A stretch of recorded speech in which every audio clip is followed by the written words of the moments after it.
So guys now exam is quite close और 17 तारीख को अपना पेपर है, ठीक है। ये अपना सिलेबस है, तो एग्जाम वाले दिन के लिए हमें आपसे 3-4 चीजें शेयर करना है, ठीक है।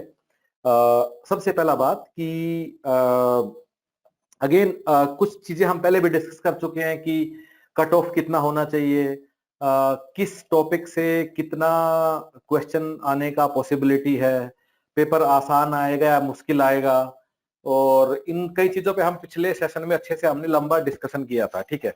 जो पिछले सेशन में था नहीं था तो वो ये वाला वीडियो ही can look it up on the YouTube channel of Human Peritus, ठीक है। सो गाइज एग्जाम वाले दिन के लिए हमें 3-4 चीजें आपको बतानी है, ठीक है।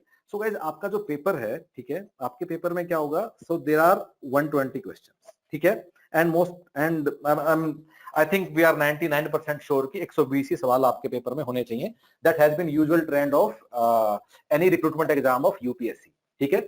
120 में से 15 से 20 इंग्लिश के होंगे एंड बाकी will be evenly distributed among remaining 10-11 subjects, ठीक है। सो गाइज अब इस पेपर को एग्जाम वाले दिन लिखना कैसे है, अप्रोच कैसे करना है, ठीक है। सबसे पहली बात तो अगेन तुम्हें ना काफी सारे सवाल पेपर में ऐसे दिखाई देंगे कि जो तुम्हें नहीं आते होंगे, करेक्ट। उसके 2-3 कारण है। एक तो एडमिन ऑफिसर को सिलेबस ही अभी मिला है 1 महीना पहले बेचारों को, खासकर मैनेजमेंट टॉपिक्स, ठीक है। तो ईएसआईसी या बाकी टॉपिक्स भी है because it is very vast syllabus. तो वास्ट सिलेबस का मतलब है कि कहीं से कुछ भी सवाल आ सकता है and it is slightly more difficult to cover everything. तो काफी कम लोग हैं जिन्होंने अच्छे से पूरा सिलेबस किया है, ठीक है। तो तुम्हें काफी सारे ना डिफिकल्ट सवाल दिखाई देंगे जब तुम पेपर में जाओगे। तो सबसे पहला काम तुम्हें क्या याद रखना है कि पेपर में खूब सारे मुश्किल सवाल देख के घबराना नहीं है। क्यों? क्योंकि चांसेस आर वेरी लो की कट ऑफ हाई जाएगा। कट ऑफ ज्यादा हाई नहीं जाना चाहिए because it's such a diversity of topic and किसी के लिए भी संभव नहीं है कि इतना सारा यानी गिवन पॉइंट ऑफ टाइम में इतना सारा वास्ट सिलेबस वो लोग कर ले। सो पेपर देख के घबराना नहीं है। ये वाली बात मैं क्यों कहने की कोशिश कर रहा हूं, एग्जाम वाले दिन क्या होगा कि शायद कुछ लोगों को जाके मुश्किल पेपर दिखेगा और मुश्किल पेपर हमें उन्हें लगेगा हमें तो कुछ भी नहीं आता है, तो वो तुक्का लगाना शुरू कर देंगे, ठीक है। और तुक्का लगाने से नेगेटिव मार्किंग खूब सारा वो इकट्ठा कर लेंगे, negative marks.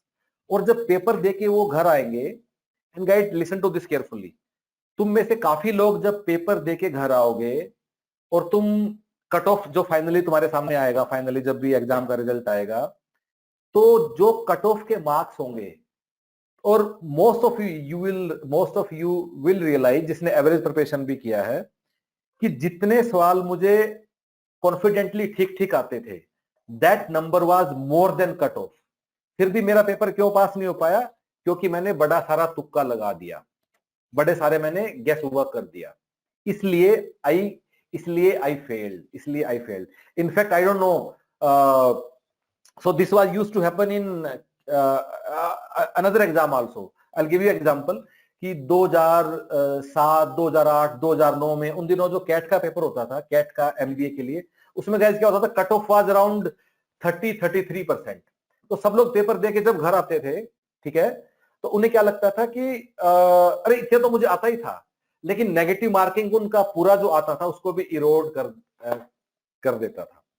So negative marking, 1/3 negative marking काफी ज्यादा होती है।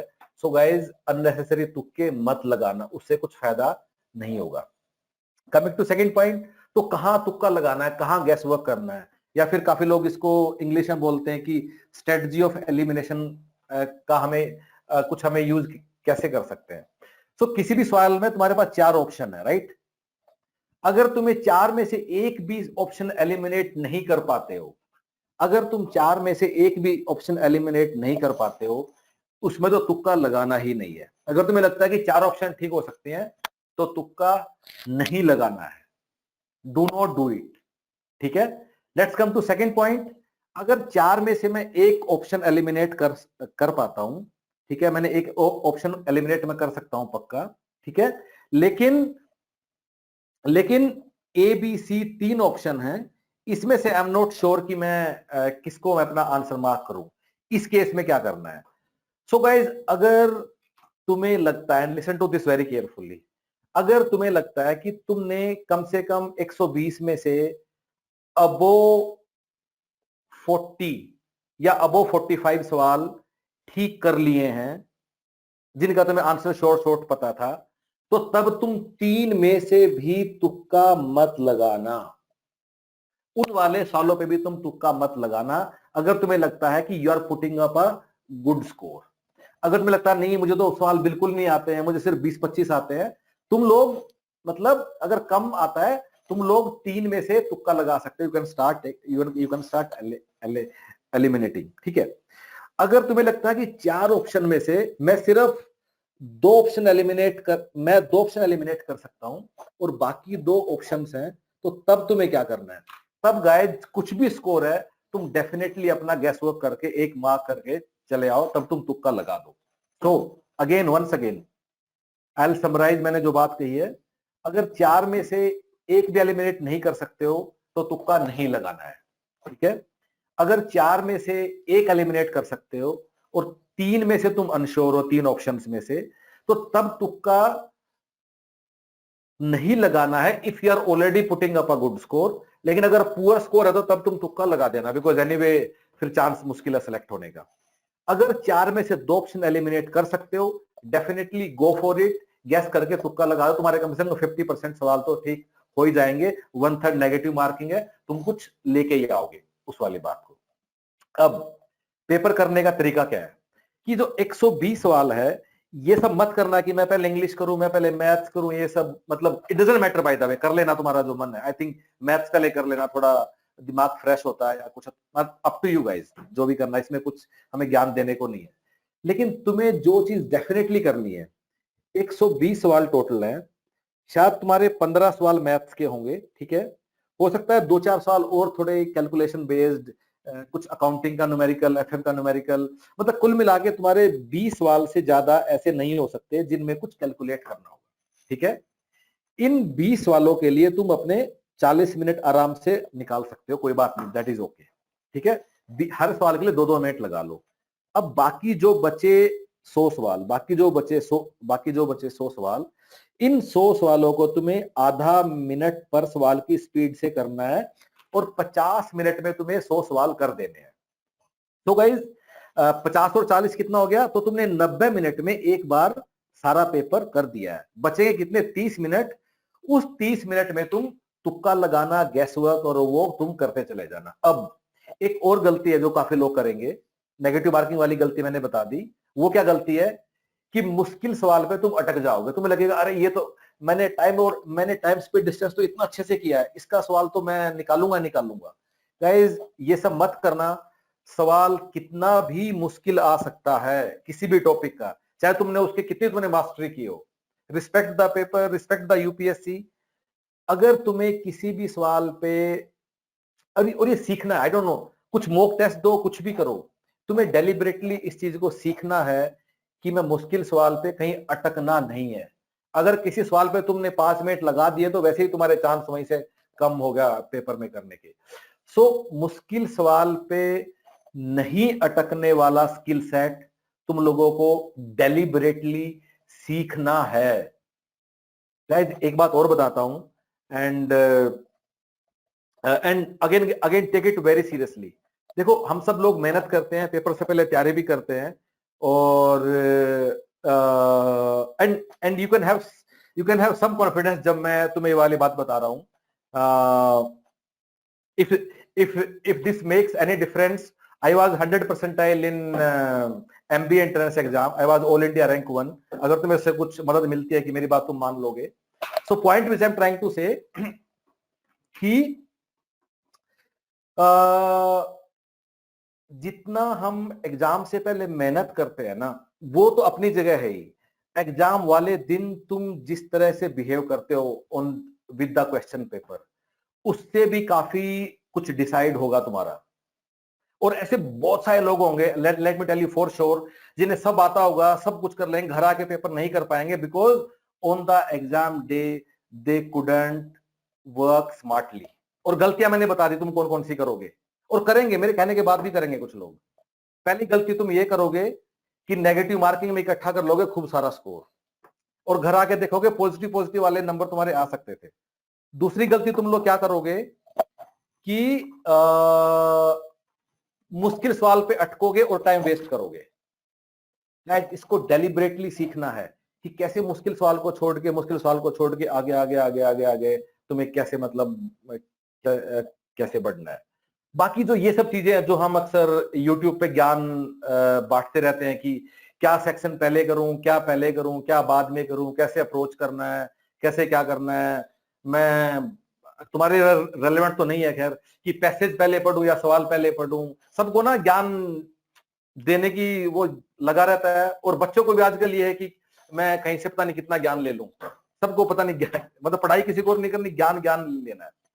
बस ये 2-3 गलतियां हैं गाइस, सिर्फ इतना याद रखना है, ठंडे दिमाग से जाना है।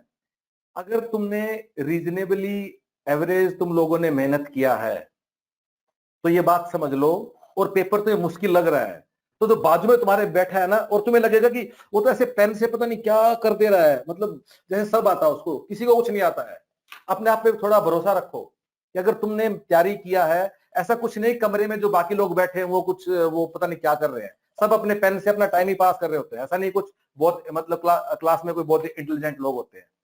अगर तुमने अच्छा ठीक ठाक तैयारी किया है और तुम्हें पेपर मुश्किल लगता है, प्लीज हैव दिस कॉन्फिडेंस कि बाकियों को भी नहीं आता है। डरना मत और उस डर में ऐसा मत कर देना कि नेगेटिव मार्किंग के तुम नेगेटिव नेगेटिव नेगेटिव वो सब करते चले गए। ये वाला हरकत गाइस मत करना मत करना मत करना। मुझे सिर्फ ये 2 ही बातें बोलनी थी पेपर वाले दिन के बारे में। अगर if there is anything else तो तुम लोग मेरे से पूछ लो, I will do it whatever best we can tell you. Another thing guys, so कुछ लोग अभी हैं जो हमारे पास आए हैं कि हमें कुछ सब्जेक्ट वाइज असिस्टेंस दे दो, सब्जेक्ट वाइज वीडियोस दे दो, कुछ ऐसा कर दो पर्टिकुलर टॉपिक्स के लिए। So we are looking into it, whatever best we can do. Of course will charge you some money, free of cost कुछ नहीं करेंगे, लेकिन हमें एक ईमेल कर दो कि मुझे इस टॉपिक में ये वाला असिस्टेंस चाहिए या जो भी है, तुम्हें किसी का वीडियो चाहिए, ऑनलाइन क्वेश्चन बैंक का जो भी है, just send us an email and see whatever best we can do, will reply back to you. पर व्हाट्सएप मत करना, फोन मत करना, सिर्फ ईमेल लिखना और ईमेल में बिल्कुल साफ साफ लिख दो कि मुझे इस टॉपिक में ये असिस्टेंस चाहिए, let us see how best we can get back to you. But of course nothing is for free and there will be some price for that. ठीक है? Okay, so okay, so guys that's all from my side for now। अब हम एक एक करके कुछ लोगों के सवाल डिस्कस कर लेते हैं। आई एम श्योर उससे भी कुछ कुछ हम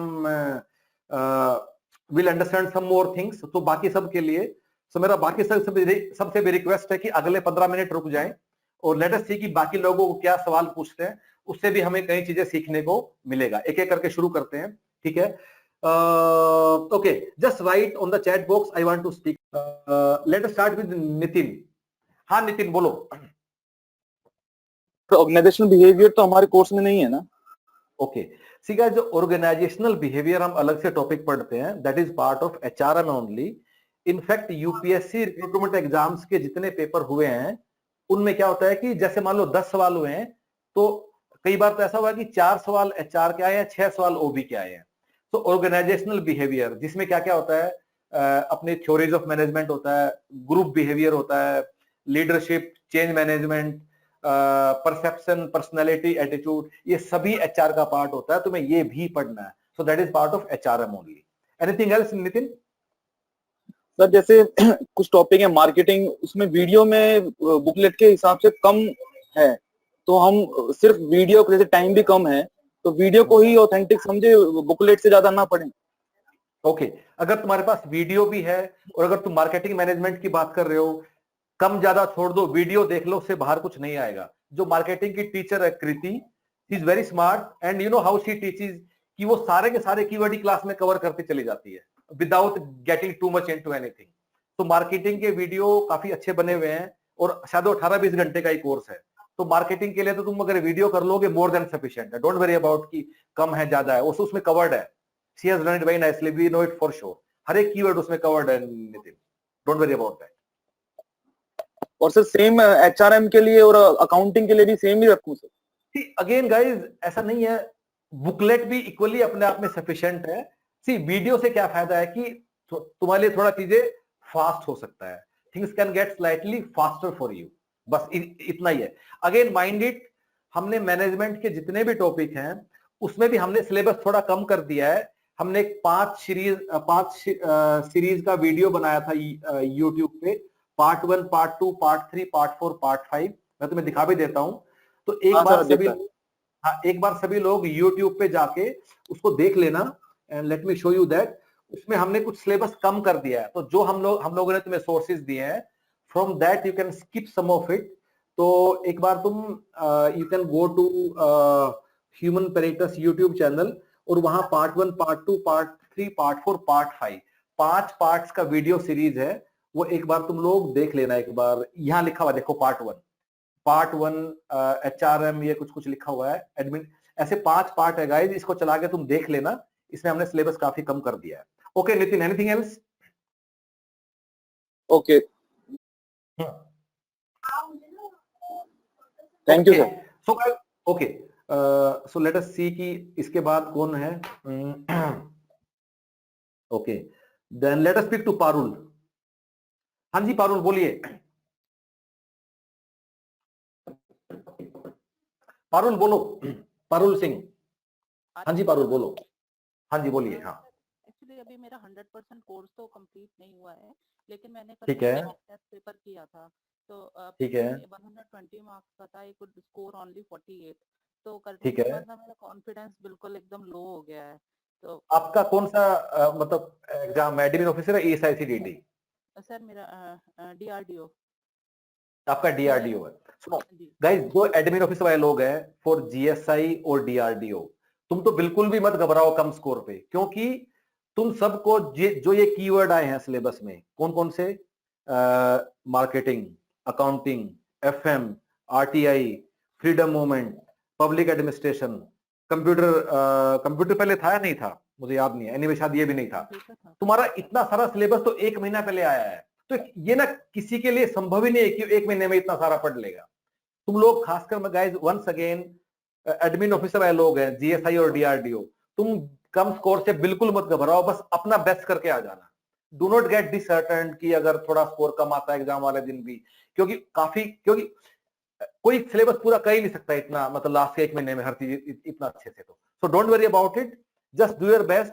48 is not a bad score, specially for this paper जहां इतना डाइवर्सिफाइड सिलेबस है। डोंट वरी, तुम बस just be in the race से बस भागना नहीं करना है। थिंक सर, मतलब मैं कोर्स कंप्लीट करने का ट्राई कर रही हूँ जितना मैक्सिमम हो पा रहा है, लेकिन ऐसा नहीं है सब कुछ याद रह पा रहा है, क्योंकि कई क्वेश्चंस ऐसे थे मुझे लग रहा था कि मैंने पढ़े हुए हैं, लेकिन उसके लिए ठीक है थोड़ा सा पारुल, देखो पारुल, वैसे तो याद करने का तरीका सबसे अच्छा क्या होता है कि लिख लो, लिखते चले जाओ, लिखते चले जाओ, उसमें अच्छा अच्छा याद होता है। पर ठीक है, अब जो भी है जस्ट मैनेज इट, मतलब ऐसा कोई शॉर्टकट नहीं है हमारे पास भी कि ऐसा कर लो तो याद हो जाएगा। Just just just do your best, ठीक है। Thank you. Okay, who else? Let us speak to now Sumiti Jain. या सुमिति बोलो जल्दी। हाँ सुमिति जैन, सुमिति, सुमिति जैन। ओके, तब तक हम वापिस चलते हैं रामा कृष्णन। मई और जून की जीके आएगी या नहीं? सॉरी, मई और जून की जीके करने की जरूरत है या नहीं? बहुत ही कम चांस है, मतलब जून की तो बिल्कुल नहीं आएगी। मई का मतलब देखिए probability is very very low, लेकिन हम लोग तुम्हें मई का भी भेज रहे हैं, don't worry, but probability is very low. हाँ, और जून का तो ठीक, मतलब सोचो ही मत करने का, ठीक है। Okay, thank you. हाँ, और रामाकृष्णन, या प्लीज स्पीक अप रामाकृष्णन।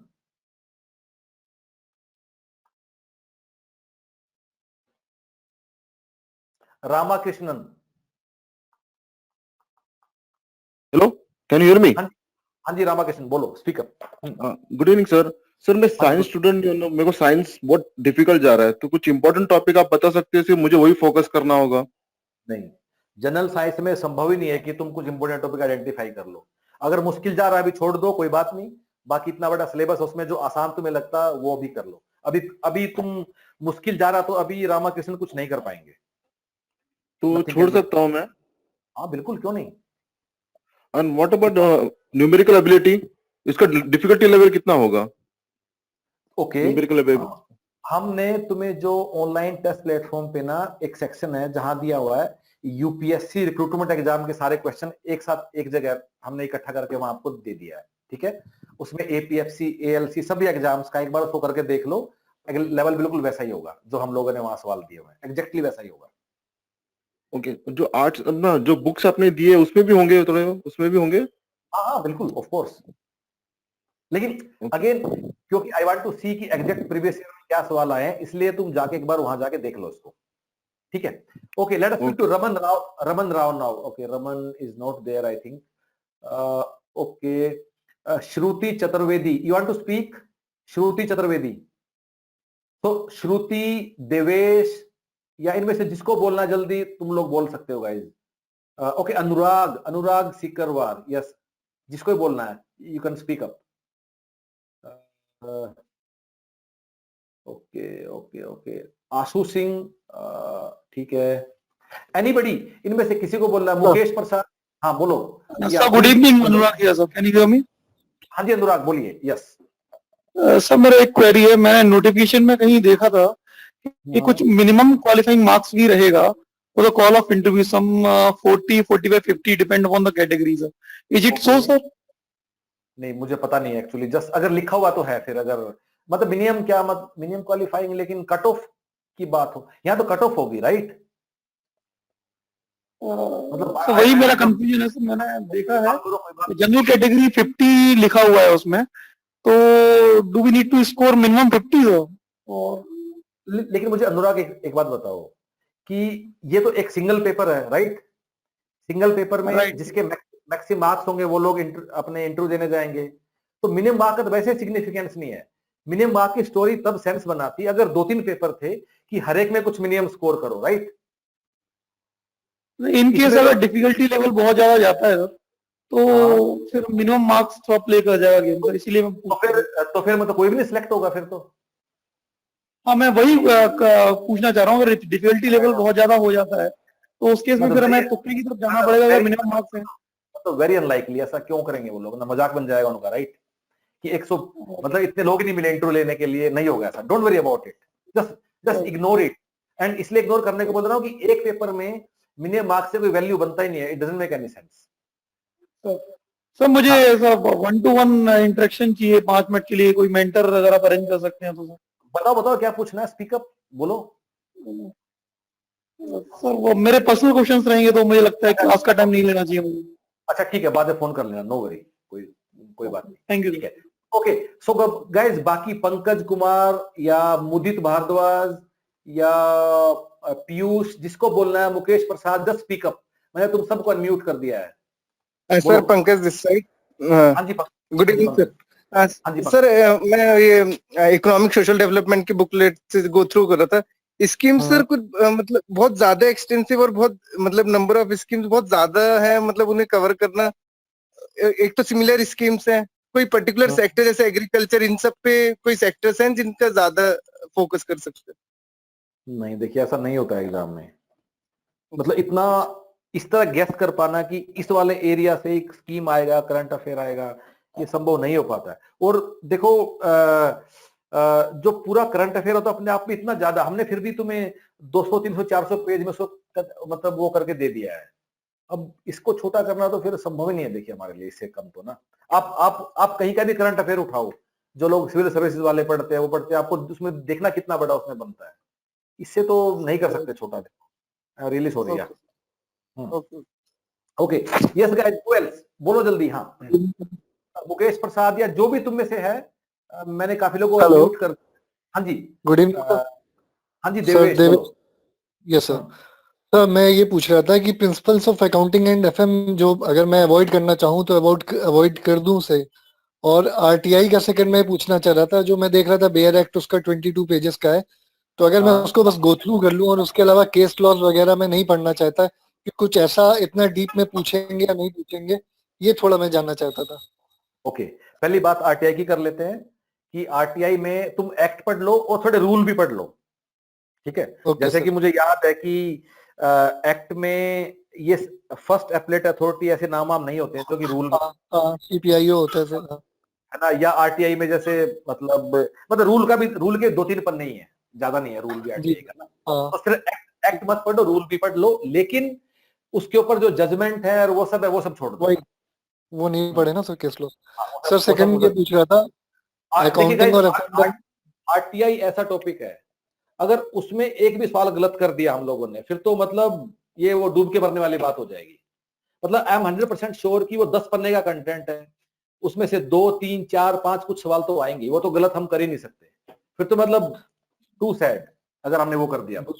हाँ सेकंड सर ये पूछ रहा हूँ मैं, अकाउंटिंग और FM में मेरा हेलो देखो जैसे हेलो अकाउंटिंग की बात, हेलो सर ऑडियो, हेलो हाँ सर मैं ये हाँ बोल रहा था अकाउंटिंग और FM में लगभग मैं एक्सपेक्ट करता हूँ शायद 5 क्वेश्चंस होंगे, तो मैं वो निगलेक्ट कर सकता हूँ या अवॉइड कर दूँ तो क्योंकि अभी मैं देवेश, शुरू से शुरू करूंगा तो मैं उसमें इतना रिटर्न नहीं ले पाऊंगा। सुनो पता तुम क्या करो, पूरा टॉपिक को पूरा छोड़ने की बजाय टॉपिक को जी सर। पूरा छोड़ने की बजाय गाइस, इसी के पीछे से आवाज आ रही है थोड़ा, कैन ये जितने भी लोग एक बार खुद अपने आप को म्यूट कर लेंगे गाइस, सभी लोग जो अपने आप खुद कर लीजिए, ग्रीन कलर का माइक उसको म्यूट कर लीजिए। हाँ तो देवेश, लेकिन पूरा छोड़ने की बजाय जैसे अकाउंटिंग का जो बुक है उसके शुरू के चैप्टर है, अकाउंटिंग होता क्या है, अकाउंटिंग के 11-12 प्रिंसिपल्स होते हैं, ठीक है, और अकाउंटिंग का प्रोसेस क्या है कि लेजर और वो सब पूरा कैसे बनता है, तो शुरू के 4-5 चैप्टर तो पढ़ ही सकते हो ना, ठीक, उसमें जी से सर। 2-3 सवाल पक्का आएंगे। तो ऐसा मत करो कि पूरा का पूरा छोड़ दिया, ठीक है, शुरू के कम से कम 3-4 चैप्टर तुम दोनों के कर ही लो। इस तरह मान लो एफएम पढ़ रहे हो तो शुरू में के हाँ कुछ चैप्टर है वो तुम्हारे पास वीडियो कोर्स है या स्टडी मटेरियल वाला है? सर स्टडी मटेरियल वाला वो भी अभी मैंने ऑर्डर किया था। असल में सर मैं एक चीज और इसके साथ थोड़ा एडेंडम क्वेश्चन रहेगा मेरा, एक लास्ट क्वेश्चन पूछूंगा मैं। सर जो करंट अफेयर्स है, मैं मतलब मैं पीसीएस का भी पेपर अटेम्प्ट किया इस बार का, अगर मैं करंट अफेयर्स जून जुलाई के बाद का अभी तक मेरा थोड़ा रिवाइज है और जो कॉमन चीजें हैं यूपीएससी वाली वो थोड़ी बहुत रेडी है मेरी, तो अभी मैं उन्हीं पे फोकस करूं जो मेरा पहले से रेडी है, कि नया टॉपिक जैसे मैंने आपसे पूछा अकाउंटिंग और एफएम में करूं कि ना करूं, ये मैं पूछना चाह रहा था सर। देखो मतलब ऑफ कोर्स एग्जाम से पहले हमेशा बेटर सेंस क्या होता है कि कुछ ज्यादा नया सीखो मत, जो किया उसी को स्ट्रॉन्ग करो, पर ठीक है इनकी मतलब पढ़ लो, हमने ना काफी कंसाइज करके दिया हुआ है, अकाउंटिंग के शुरू के 30-40 पन्ने कर लो, कोई बात नहीं, एफएम के भी कर लो, हो जाएगा इतना। अकाउंटिंग की 11-12 प्रिंसिपल है, उनमें से एक सवाल तो यूजुअली आता है। ओके सर, ठीक है, ओके सर तो सिमिलर सा क्वेश्चन छोटा सा। हाँ जी मुदित बोलो, हाँ बोलो। सर फाइनेंशियल मैनेजमेंट में कोई, जैसे मैं नॉन कॉमर्स बैकग्राउंड से हूँ, तो कुछ इंपॉर्टेंट टॉपिक्स जिसे कर सकूं, जैसे प्रिंसिपल्स ऑफ अकाउंटिंग के तो कर ली, फाइनेंशियल मैनेजमेंट में कुछ 2-4 टॉपिक्स जो मेन कर सके हम। देखो दोस्त, एफएम के जो मतलब कि शुरू वाले टॉपिक, एफएम होता क्या है, कैपिटल बजटिंग, एक्चुअली प्रॉब्लम एक और दूसरी भी है, आई टेल यू ऑनेस्टली क्या मतलब मुझे कि यूपीएससी ने आज तक कोई ऐसा पेपर किया ही नहीं है जिसमें एफएम पूछा हो, मार्केटिंग पूछा हो या पब्लिक एडमिनिस्ट्रेशन पूछा हो, ऐसा कोई पेपर हुआ ही नहीं आज तक। तो इसलिए हमारे पास भी ना कुछ बेंचमार्क नहीं है थोड़ा, और किसी के पास भी नहीं है। आज तक यूपीएससी ने कोई ऐसा पेपर नहीं किया है जिसमें एक ऑब्जेक्टिव पेपर आया था और जिसमें यूपीएससी ने पब्लिक एड पूछा हो या मार्केटिंग पूछा हो या एफएम पूछा हो, तो इनफैक्ट आरटीआई पूछा हो। तो ये जो टॉपिक है ना, इनका किसी को भी हवा नहीं है कि क्या इसका है, लेकिन जनरली जैसे किसी भी एफएम के कोर्स में जो टॉपिक होते हैं, जैसे कि एफएम क्या है, time value of money, valuation of stocks, valuation of bonds, capital budgeting, cost of capital, dividend decision, capital structure, ये सारे तुम एक बार कर, इसमें न्यूमेरिकल भी आ सकते हैं सर, इसके पार्ट जो न्यूमेरिकल पार्ट होता है, मतलब आ तो सकता है क्योंकि पहले अकाउंटिंग में भी आया है, पर अब छोड़ दो वो ना, छोटा सा न्यूमेरिकल आता है 1-2 लाइन का ही कि भाई मतलब अब छोड़ दो उसको, मुझे याद भी नहीं आ रहा, लिव इट। हाँ ओके, गुड इवनिंग सर। हाँ जी प्लीज बोलिए, रामकृष्णन करेक्ट? हाँ बोलो। हाँ सर, तो इंडियन पॉलिटी आएगा क्या, कॉन्स्टिट्यूशन ऑफ इंडिया, वो सब पढ़ना पड़ेगा हमको? दोबारा बोलो क्या आएगा? इंडियन पॉलिटी का बुक भी आपका आपने दिया है हमको, तो सिलेबस में तो नहीं दिख रहा मुझे इंडियन पॉलिटी। तो ओ, कॉन्स्टिट्यूशन ऑफ इंडिया उसे पढ़ना पड़ेगा हमको। तुम्हें सवाल काफी पहले पूछना चाहिए था। एनीवे, जो इंडियन यूनियन कीवर्ड है ना, इंडियन यूनियन का मतलब है इंडियन कॉन्स्टिट्यूशन, ठीक है, जो मतलब कॉन्स्टिट्यूशन में लिखा हुआ है, it will be around 70% of it, ठीक है। इसके अलावा कुछ इवेंट्स हैं, जैसे कॉन्स्टिट्यूशन बनने से पहले बड़े सारे गवर्नमेंट ऑफ इंडिया एक्ट आया, या 1813 1853 की क्या बोलते थे, चार्टर एक्ट वगैरह आए थे, वो सब चीजें। फिर इंडिपेंडेंस के टाइम जो जो हुआ कि कॉन्स्टिट्यूएंट असेंबली बनी, कौन कौन उसमें थे, इंटरिम गवर्नमेंट बनी, वो सब चीजें। फिर उसके बाद जो कुछ इवेंट्स हुए, जैसे कि स्टेट रीऑर्गेनाइजेशन हुआ, तो ये सब चीजें मिला के है रिमेनिंग 30%। सो ये मिला के बनता है इंडियन पॉलिटी, ठीक है, okay sorry Indian okay. Union. हाँ, लेकिन जो इंडियन पॉलिटी का बुक दिया है तुम लोगों को, वो सारा का सारा रेलेवेंट है, उसमें कुछ भी एक्स्ट्रा नहीं है। उसका सिर्फ नाम इंडियन पॉलिटी है, लेकिन इंडियन यूनियन के लिए ही है वो सारा syllabus. Okay, so let us speak to Smriti Rawat now. Smriti, speak up, बोलो स्मृति।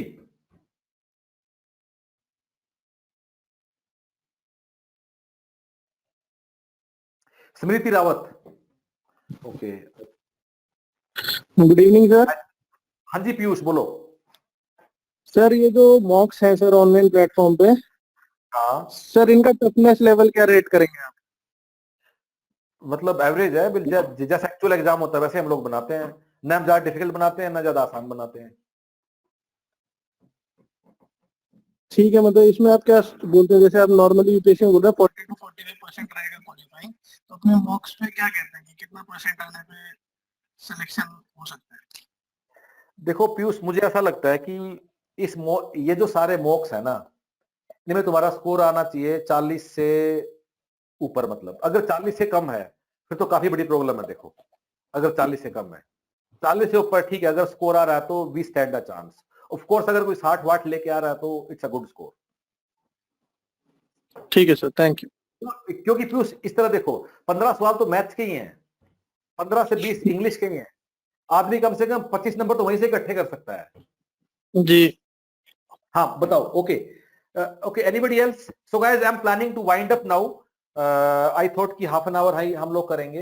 And anybody else, just write on the chat box, I want to speak, I want to speak, just write this thing, I'll give you the mic. And here guys, other than that, okay, Vijay Jadhav, yeah, let's speak to Vijay Harvinder। so Harvinder, Vijay दोनों को मैंने unmute कर दिया, जल्दी बोलो। हाँ, और ज्योति, current affairs. हाँ, स्मृति तुम भी, हाँ हाँ बोलो।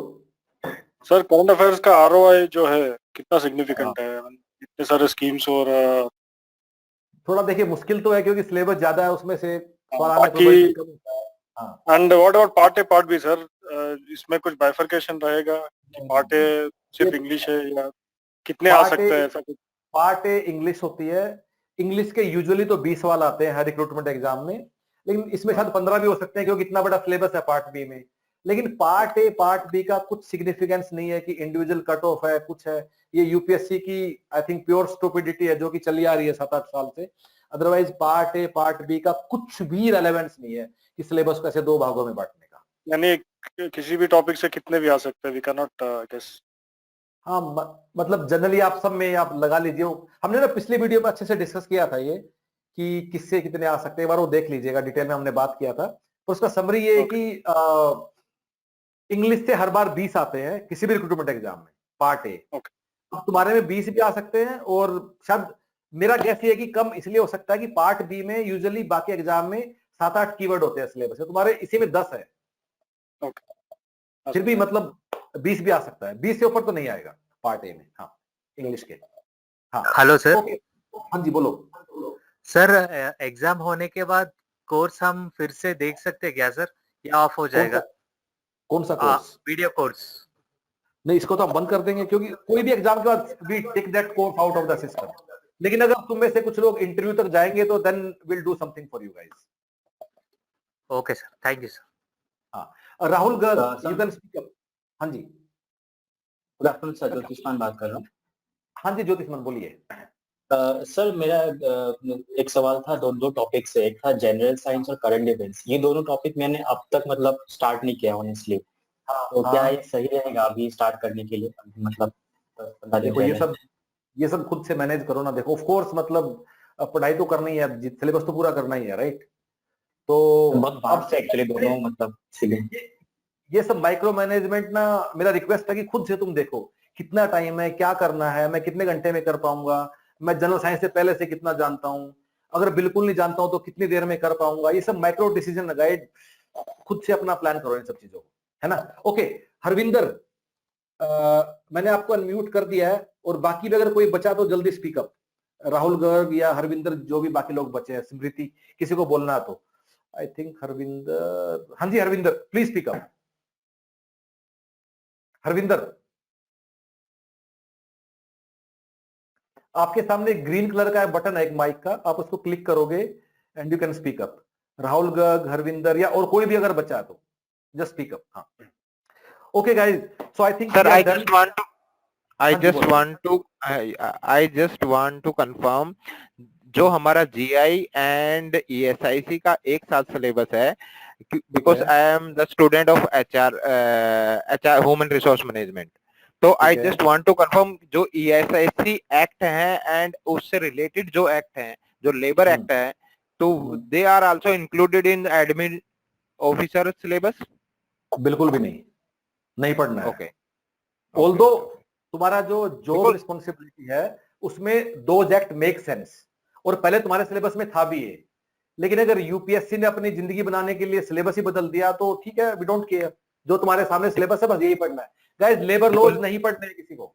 हाँ, because there are many labour laws. मतलब okay let me tell you this, हो सकता है कि एक सवाल आ जाए कोई फैक्ट्री एक्ट का, ठीक है, एचआरएम के अंडर और डाल के एक सवाल डाल दे, लेकिन क्या हम उस सवाल के लिए 15 लेबर लॉज पढ़ने को तैयार हैं? नहीं है, इसलिए स्किप इट। जो सिलेबस में दिखता है सिर्फ वही करते हैं। हाँ okay, thank you sir. Okay guys, will wind up. हाँ बोलो हु एल्स? सर अगर करंट अफेयर के लिए कोई एक दो वीडियो मिल जाती तो थोड़ा इजी रहता। नितिन, हम करंट अफेयर का वीडियो जानबूझ के नहीं बनाते हैं। I think somebody has to mute himself or herself. Guys, can hello, हाँ जी, ओके, हेलो, ठीक है, यस, हु इज दिस? हाँ जी बोलो। हेलो, हाँ, और किसी के घर में आवाज भी आ रही है, वो भी जरा म्यूट करेगा अपने आप को। Hello, hello, I think Rahul Garg sir. हाँ जी राहुल बोलो, चलो तुम बोलो पहले। हाँ सर, मैं ये पूछना चाह रहा था कि ये जैसे जनरल सोशो इकोनॉमिक डेवलपमेंट का जो बुकलेट है, तो उससे भी क्वेश्चन वगैरह आने का चांस रहता है इसमें डिप्टी डायरेक्टर वाले एग्जाम में? आई थिंक ये this is not included in syllabus this topic. नहीं, वो तुम्हारा करंट अफेयर्स ही है। अच्छा, it is a part of the current affairs. उसमें से डेफिनेटली सवाल आएंगे, डेफिनेटली। अच्छा, ओके, ठीक है, ओके। सो गाइस, अभी किसी ने कुछ और पूछा था, that skipped from my mind. इससे पहले किसी ने पूछा था, कैन आई थिंक नितिन और somebody, can you please let me know current affair के लिए वीडियो सर के लिए बोल रहे थे। हाँ गाइस, हम वीडियो करंट अफेयर के लिए डेलिबरेटली इसलिए नहीं बनाते हैं क्योंकि यूपीएससी के रिक्रूटमेंट एग्जाम में ना करंट अफेयर सारा फैक्चुअल होता है। इस मतलब देखो, जो सिविल सर्विसेज एग्जाम है वहां करंट अफेयर तुम्हें लिखना होता है सब्जेक्टिव, तो वहां सब्जेक्ट की अंडरस्टैंडिंग ज्यादा इंपॉर्टेंस है। लेकिन जो यूपीएससी के रिक्रूटमेंट एग्जाम में करंट अफेयर वो काफी फैक्चुअल है। जैसे पहले भी सवाल आया कि विंबलडन या कौन सा टूर्नामेंट था उसमें who are the runner up, ठीक है, तो ऐसे कुछ सवाल आते हैं उसमें। एंड तो जब तुम फैक्चुअल करंट अफेयर है ना, उसको जब टीचर पढ़ाता है तो कुछ वैल्यू डिलीवर नहीं होती है, तुम्हें उसको याद करना है। इनफैक्ट अगर एक बात फैक्चुअल बात को टीचर बताने में 10 मिनट लेगा इन अ क्लास, तुम उसको बुक से पढ़ के 3 मिनट में कर सकते हो। इसलिए हम जानबूझ के कभी भी करंट अफेयर वीडियोस में नहीं बताते हैं, क्योंकि उन फैक्चुअल बातों को टीचर बोल के कोई भी वैल्यू ऐड नहीं करता है। तो बुक से पढ़ो, अंडरलाइन करो, याद करो, उतना ही काफी है। इट्स टोटली फैक्चुअल जो करंट अफेयर आता है। Okay, anybody else? Okay guys, so I'll wind up for today. And मुझे 2-3 बातें समराइज करनी है बिफोर वी गो। बस 1 मिनट के लिए सब लोग रुक जाओ। नंबर 1, जो एग्जाम के दिन वाली मैंने 2-3 बातें बताई हैं, प्लीज याद रखना, तुम्हारी सफलता तुम्हारे हाथ में है। कोई भी ऐसा नहीं है जिसको सब कुछ आता है। तुमने जो थोड़ा बहुत जितना ही पढ़ा उसी के बेस पे do your work, try to do a smart work. जरूरी नहीं है कि तुम्हें हर चीज आती हो और तभी सिलेक्शन होता है। काफी स्मार्टनेस का काफी ज्यादा रोल है कि तुम एग्जाम डे पे कैसे बिहेव करते हो। तो थोड़ा अपने मन को बताओ कि मैंने कम पढ़ा है फिर भी मैं कुछ स्मार्टनेस से कुछ कुछ करके I will manage and I will maximise my score. तो उस दिशा में जरूर एक बार सोचना है। दूसरी बात कि जो कुछ गलतियां 2-3 वो ध्यान याद रखना जो मैंने आज बताया एग्जाम डे वाले दिन। और तीसरा, अगर कुछ हम थोड़ा बहुत तुम्हें असिस्ट कर सकते हैं for particular topic by giving you some customised resources, हमें एक ईमेल लिख दो। I am not promising you anything, let us see what best we can do for you. Okay guys, all the best, do well, and yes, that's all the best.